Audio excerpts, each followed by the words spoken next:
How do you feel that you may be putting your daughter through the same thing that your mother and father put you through?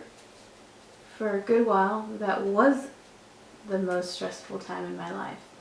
Because as much as I personally desired to make things work with him, I mean, with all of my heart, that's all I've ever wanted in my entire life, is to have a family of my own. And I cared for him. I tried to show him that I was going to be there for him through thick and thin, be a good partner, be a good wife even, because I lived with him, so I kind of played that part. We didn't communicate well. Mm-hmm. And it got to the point where it got into verbal arguments, and he would verbally say things that, when we argued, he would even grab my daughter and say, "Look at your mother, and look how ugly she looks crying." I just think that was unnecessary for her to see that, to be around it. I don't feel like we should have been arguing in front of her. How did it feel arguing in front of her? It broke my heart because it brought a lot of memories back from when my parents argued in front of me, and I will ever forget them. I'll never forget that. Mm-hmm. Do you think it's better that you took Carissa and you're living by yourself with her? Yeah, because there's no longer that tension, and there's no longer people hurting each other, and whether we realize it or not, even you walk into a room and people are hurting, you can feel it. Mm-hmm. And some kids don't know how to react to that, and they react in different ways, and I never want that for her. It was hard for me to grow up that way. Mm-hmm. And I thought that was normal and okay, and it affected me for years. And to this day, I can honestly say to you that I have struggled to have a healthy relationship with the opposite sex. Okay, next you put work at your daughter at a 3, so she's really low stress for you? Yeah, I mean, I think it's because there's a lot of, they say love is blind. Mm-hmm. It just blinds you. And it does, because I love my daughter so much. So much I don't know if I could express it in words. Mm-hmm. There is just something about your kids, your own kids, that you never knew you could love to that level. Never knew that it existed before. And even life is just so much sweeter because they're there and they're part of it. And seeing them grow, and even when they're first in your room and you can feel them, there's just a bond that you create with them, and it's really amazing. Mm-hmm. Okay, next you put your friends at a 4. Why did you put them at a 2? What's wrong with your friends? My friends. Well, I really thought that a lot of the time it would be best not to tell people my problems. Mm-hmm. Not to burden them, let's say, with things that I was going through, because we're all humans, and some humans can be really compassionate and even empathetic at times. Mm-hmm. And I never wanted to drag them through the dirt, because it was hard enough for me. Mm-hmm. But at the same time, I've learned over the years that it is best to reach out for help and grab that support. And if people are willing to support you, that it'll make it easier for you to go through that journey. Do you feel like you get a lot of support from the people around you? Yeah, I'm in a season in my life right now where it just happens to be that all the right people are there. Mm-hmm. The people that I really need, the people that would give me the best advice, will do that for me. The people that will breathe life back into me when I'm feeling at my worst are around when I need them. Mm-hmm. Okay, next we talked about your work. You gave it a 5. Why didn't you give it a 7? Earlier you said that it was pretty stressful and it made you disappoint yourself constantly. Mm-hmm. Why did you only give it a 5? Because I love my job. I love what I do. It's fun. I mean, there are days that I'm a people person. So there are days that I get to serve, and that's all I do is I talk to people, and they want to know about me, and I'm an open book, so it's easy for me. And I like to drink and I like to eat. So they ask me about a wine, and I will tell them, oh, this is delicious, try this, and they love it. Or the food, I'm like, hey, try this 8-ounce filet, it is so good. And they're like, you're right. And of course, I'm fortunate enough to work in a good restaurant that serves good quality food and a great wine selection, thankfully. Okay, now that we have all these prioritized and we see your stress level, I'm going to go ahead and ask you how you plan on lowering the stress in each one. How are you going to go from, on yourself, you give yourself a 5. How are you going to make yourself go down to a 4? What would make that a 4? Being able to improve myself in areas that need to improve. For example, if I know that I'm having a hard time listening, then I need to make that a priority when someone comes to me, even if they're angry and they're coming at me. A good friend told me, you should just let it go, like a child. Let them wear themselves out. And it made sense, because I was like, I never thought of that. And the last time I tried it, it worked great. Because a lot of people just need to be heard.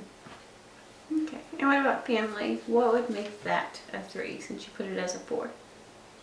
Being able to work on that communication with everyone. And also to learn how to love them and give them grace, because they are the people that are in your family. And basically what I mean to say is your family is never going to change. They're going to be in your life forever. And it's always best to grow with those relationships. And I feel like my sisters, even though we argue a lot, at the bottom of our hearts, we all have a deep love for each other. At the end of the day, we really love each other. So, it just comes down to being able to swallow your pride occasionally. Mm-hmm. And what about work? How are you going to make that a 3? Because 5 is pretty high. I've actually been reading a book about different personalities and how to encourage people instead of just giving them constructive criticism. There are ways to articulate your sentences where it encourages them versus making them feel defeated. Mm-hmm. And how do you think this will lower your stress? Because it sounds like it'll lower your employees' stress. But what about you? Because if I remain calm, then I won't allow myself to be stressed. Mm-hmm. And what about your friends? I feel like they should be at a 2. What will make them a 2? I feel like a lot of the roots of my problems is the communication that I struggle with. And that's something that I'm learning to do. I mean, it's not something that can be changed overnight. So when it is brought to my attention, then I try to look at it and reflect and think, how can I improve this? How can I be a better listener? How can I be more patient? How can I take their feelings and thoughts into consideration before I put my own opinion out there? Okay. And last we have your daughter. She's already at low stress. She's at a 3. What will make her a 2? I think if I learned more about how she understands things or how she's supposed, because she doesn't really say words yet. It's more of yelling, and if she wants something, she'll stand in front of that item and that's all she says, instead of like, hey mom, I need some more water, hey mom, I need this. There's no words, and so there's a lot of body language you have to kind of read, and you spend time with that person long enough to kind of know, but there are times that you don't know because there are no words. So in a way it's kind of stressful, but as all kids, they grow up, they learn to talk, and it's okay. Okay. And if I put all these together, what plan do you have how will you deal with all this? What are you going to do? I would like to continue to do things that make me feel good. Mm-hmm. Let's just say that I really love to paint. Mm-hmm. And so why not take a painting class to encourage myself to feel good? Or for example, if yoga relieves my stress and it brings me to a tranquil state of mind, then why not try to take more yoga classes, maybe once a week even, to improve my state of mind and prepare myself for the next week. Also, as far as learning about myself, when people give me, as my friends or family would, constructive criticism, to take that to heart and really look at the big picture. How can I improve myself in the long run? How can I be a better person? If I'm trying to relieve my stress, why not go have a night out with my friends? Not that I would need to do it all the time, but why not occasionally? Because those are the people that are supporting you. And sometimes it's good to remember that life is sweet and it's good because you get to enjoy those things. Or even hiking. I love to hike. Why not take a hike every once in a while? Why not get outside more and feel the sun and appreciate nature and everything that is out there, because I go outside every day, but it's usually to go to work. It's not to enjoy the climate and to enjoy the sun and to have fun. I feel like if I allowed myself to enjoy things in life, that it would create even a better state of mind when I'm at work or with my family. And how will you approach people that come to you and they don't allow you to self-manage? I don't understand. Say, or you want to go to yoga once a week? What will you do if you can't find a babysitter? Oh, I thought about that recently, actually. So I was thinking to myself, since there's so many things on Instagram and people that improve themselves and like have their own like workout plan, that I could just follow them on Instagram and do some of their workouts, even if it's not yoga. But let's just say it's squats, and I want to feel good about myself. I want to look in the mirror and almost even admire myself, like, good job, way to go. You know, I feel that oftentimes I'm hard on myself.